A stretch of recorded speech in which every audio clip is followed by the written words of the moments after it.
Andrew McCART, IFL TV, proudly sponsored by Everlast. I'm here with Jack Catterall. Jack, you were ringside for Josh Taylor versus Ramirez. Man, your first reactions, your reactions right now about that fight. I mean, for me, people know where I am, what I do, but for you, how did you find that fight? I seen how you was at the fight, but no, listen, I'm over the moon for Josh. We always back our own. Great fight, very great fight. Over the moon for him because it means we get to make this fight in Edinburgh.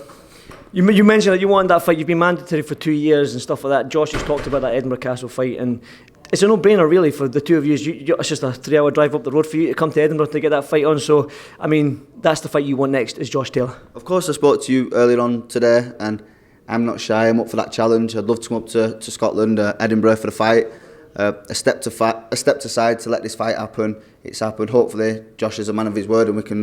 There's no stopping making this fight now. I've beat everyone domestically. I'm mandatory for the title. All the other mandatories have been taken care of. So hopefully, MTK can make the fight happen. I mean, just talking about what Josh has done. We spoke about it today when you came up to my room to get ready and stuff like that. Josh's last 6 opponents are 136-1. He's 18-0. He's undisputed world champion. Just put into perspective what that man's achieved. Oh, it's massive. We know that in such a short amount of fights, he's achieved so much in the sport.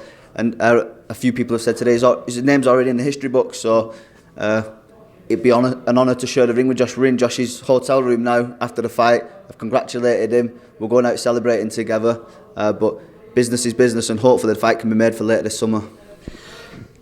Talked about the fight then, the two knockdowns and stuff like that. 114 and 112 is what the judges had it and stuff with the 2 knockdowns. Was it that close for you? No, not at all. I think the scorecards were way off. I mean, imagine without them knockdowns, we'd have all been disappointed. But I think it was the right decision, but the scorecards were way off, and some of the antics by the referee weren't the best either.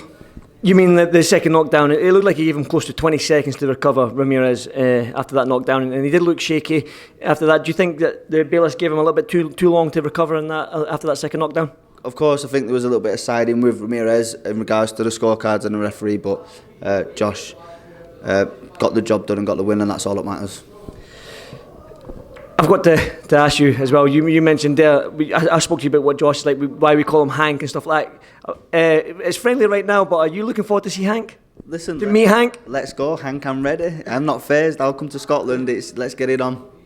You spoke about what I'm like at a fight. Can you want to? Just tell him. Andrew McCART. He was emotionally invested tonight, but fair play. He had his boys back, and Ramirez's manager fucking shriveled up when Andrew come. But yeah, no, a good night all in all. Jack, one final one. Josh Taylor, undisputed world champion. I'm going to ask the same question again, but how desperate are you for this fight? 2 years, you've been mandatory for. We've spoken about Maurice Hooker when he had the belt all them times ago, then you stepped aside. Right now, you're in Josh's dressing room. He's invited you up and stuff like that. You're friends, but right now, how desperate are you for that fight? Listen, there's been a lot of frustration. I've been patient, but a closed mouth don't get fed, and there's been Maurice Hooker, there's been fucking Ramirez, there's been Terry Flanagan moving up, there's been a step aside, so it's like it's fucking a never-ending list of am I going to get the fight, but hopefully now we're almost there. Definitely. Well, Jack, I won't keep you much longer. It's time to celebrate, so thanks for doing this for IFL TV, and hopefully I'll see you in Edinburgh soon. Nice one. Cheers, Jack. Cheers.